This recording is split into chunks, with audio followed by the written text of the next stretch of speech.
রাহুল গান্ধীকে প্রাণনাশের হুমকি এবং কুরুচিকর মন্তব্যের প্রতিবাদে সরব প্রদেশ কংগ্রেস। বুধবার কংগ্রেস ভবনের সামনে থেকে বিক্ষোভ মিছিল শুরু হয়ে বিভিন্ন পথ পরিক্রমা করে।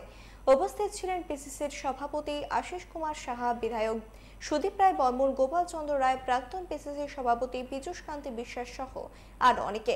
পরে কেন্দ্রীয় মন্ত্রী এবং কয়েকজন বিধায়কের কুশপুতুল পুড়িয়ে নিন্দা জানান কংগ্রেস নেতৃত্ব।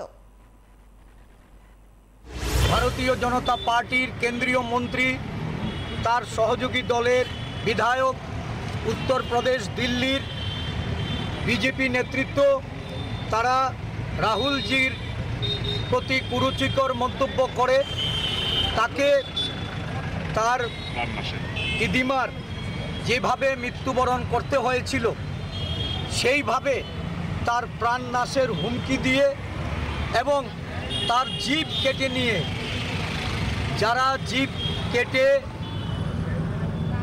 রাহুল গান্ধীর এই ধরনের অরুচিকর মন্তব্য করে লক্ষ টাকা পুরস্কৃত করার অভিপ্রায় দেখিয়েছেন, তাদের বিরুদ্ধে আইনানুগ ব্যবস্থা সহ তাদের প্রতি ধিক্কার জানাতে, নিন্দা জানাতে এবং রাজ্যে রাজ্যে কংগ্রেস নেতা কর্মীরা তীব্র প্রতিবাদে আজকে প্রকাশ্য রাস্তায় নেমে এই কর্মসূচি গ্রহণ করেছে।